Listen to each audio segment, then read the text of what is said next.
Hello, my name is Audrey, and today I will be talking to you about Russia's favorite composers, or at least a few of them. So I'm going to talk about Mikhail Glinka, Pyotr Ilyich Tchaikovsky, and Dmitri Shostakovich. Before that, I want to take a minute to talk about the importance of music in Russian culture, beginning with the music scene. Before the 1800s was mainly dominated by folk and church music. But then in the 19th century, Russia began to develop its own music culture. This led to the first professional orchestra and music conservatory being built in the late 1800s. Later on, in the 1900s, music was regarded as a significant Soviet achievement. Not only did it become very culturally important to Russia itself, but it also became renowned around the world. Russian composers and Russian music in general just became very prominent in the world. But it also helped to legitimize Soviet Russia. Music was a big part of the Soviet campaign and one of their proud achievements, and it definitely helped to legitimize the reputation of Soviet Russia and the Soviet Union. During this time, in order to promote the development of this music, Stalin actually banned other music, so I believe he banned some jazz-style music and some other forms of music in order to promote the development of just the style of music that he wanted at that time. And on the right is actually a Soviet propaganda poster that says, "Thank you, party, thank you, native Stalin, for a happy, fun childhood." And in the poster you can see a little boy playing the violin, basically implying that because he played this violin and played this type of music in his childhood, he had a great childhood. Moving into Mikhail Glinka, he was born in 1804 and died in 1857. He is regarded as the father of Russian classical music. He's actually the first renowned or well-known composer in Russia, and he inspired the Five, which is a group of 5 composers who basically set the scene for Russian classical music and defined kind of what that sounds like. Now, what Glinka did that made him so famous and made him the father of classical music was he was the first person to ever incorporate Russian music into operas. So at that time, Russian music was still developing. It was influenced and inspired by European music culture, but Glinka basically legitimized Russian music by being the first person to include it in his operas. When he did that, he basically catalyzed Russian music culture's development and its prominence in the world. Here are some of his most famous compositions. A Life of the Tsar in 1836, that is the first opera he wrote that included Russian music. And then Ruslan and Ludmila in 1842, that was the second opera. And both of those operas were, again, really influential in basically legitimizing Russian music and the Russian music culture at the time. He wrote a couple other pretty popular works, including a patriotic song in 1833, which actually went on to become the Russian national anthem from 1993 to the year 2000. Next is Pyotr Tchaikovsky. He was born in 1840, died in 1893. He was the first major full-time professional composer in Russia, and actually the first internationally renowned Russian composer. So Glinka was just well-renowned within Russia, but Tchaikovsky was very well-renowned around the world. During this time in Tchaikovsky's childhood, it was very difficult to actually have a career in music. There weren't a lot of options, opportunities, or ways to kind of foster musical talent. But he actually went to the St. Petersburg Conservatory in his early 20s, where he was taught more of a Western style. So during this time, he kind of moved away from the nationalistic style, which is what made Tchaikovsky unique, because the 5 that I mentioned earlier, the 5 well-known classical composers, their style was very nationalistic, whereas Tchaikovsky was kind of the first one to bring in more of those Western themes. He was very inspired by Western composers. Mozart was actually his biggest inspiration. And later in his life, he spent time abroad. He spent a lot of time in France. He spent a lot of time in the United States. And his time there definitely influenced the works that he wrote. So his first work was performed publicly in 1865. That was well received. He continued writing after that, and then he became pretty well established in 1874 with his first piano concerto. Now, public opinion about Tchaikovsky was actually pretty mixed.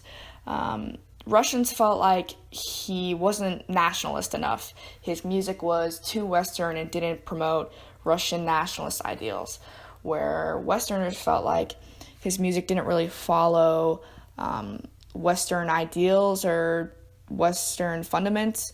But then other people thought that his music was very great. So at the time, he was pretty controversial. He was also troubled by homosexuality, depression, and personal crises in general. At that time in Russia, you could not be openly homosexual. If you were exiled to Siberia. So that is an issue that Tchaikovsky dealt with because he had to keep that to himself. So it definitely troubled him. He also had a couple personal crises. For example, his mother died when he was fairly young, so that definitely influenced him and influenced his work. He died in 1893 of cholera, but there's actually some controversy surrounding his death because some people believe that he committed suicide because some people were about to expose him in his homosexuality, and that's pretty much the last thing that he wanted to happen because then he would be publicly denounced and completely discredited. So some of his most famous compositions, Swan Lake was the first ballet that he wrote in 1875, 1876. This was actually not well received at all. It was initially deemed a failure, but now it's one of the most famous ballets of all time. Some of his other really popular works include Romeo and Juliet, 1812 Overture, the Sleeping Beauty Ballet, the Nutcracker Ballet, and then Pathétique, which is his Sixth Symphony, which he wrote in 1893. And he died just several days after the premiere of that symphony. Next, and our last composer is Dmitri Shostakovich. He was a major composer in the 20th century, but he struggled with the Soviet government and their rules and regulations and standards for art at the time and what music should look like, what Soviet music should sound like.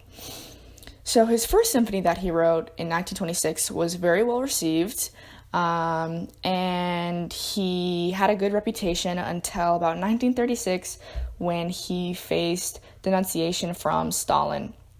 Stalin attended his performance of Lady Macbeth, and he did not enjoy it at all. He laughed during it, and afterward made very public how he did not like the music at all. And then the Russian press, the Russian newspaper Pravda, it was also very critical of Shostakovich and this performance.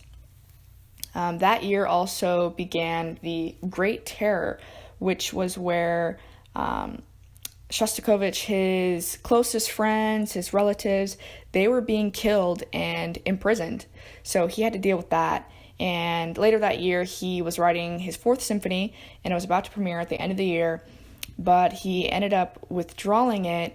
But there is actually controversy that he was possibly basically forced to withdraw it because he was banned for whatever reason, and they told him to make it look like he just decided not to perform it. I know also during this time he was fearing for his life because of how strict the Soviet government was with enforcing their rules and regulations on music at the time. The next year, in 1937, he managed to redeem his public reputation with his Fifth Symphony, and he stayed in good graces until, again, in 1948, when he faced a second denunciation. This time, he and a few other composers were called out by the Soviet government for being too formalist.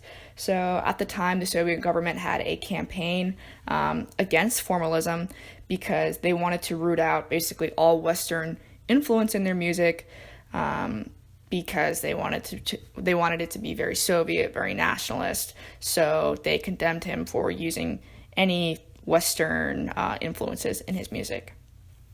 Stalin died in 1953, and Shostakovich had a much easier time composing after that because he was facing a lot less pressure from the party. He actually joined the Communist Party in 1960 because they wanted to appoint him to General Secretary of the Composers Union.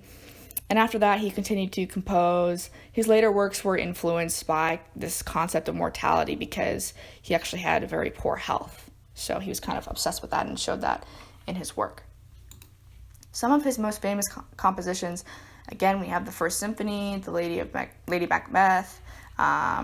His 5th, 7th, and 13th symphonies are the most famous, and he had a total of 15 symphonies during his life. So, in conclusion, Mikhail Glinka, he basically legitimized Russian music culture and the presence of Russian music in Russia. Pyotr Ilyich Tchaikovsky, he pushed the boundaries of the Russian music culture at the time and brought in more Western ideals.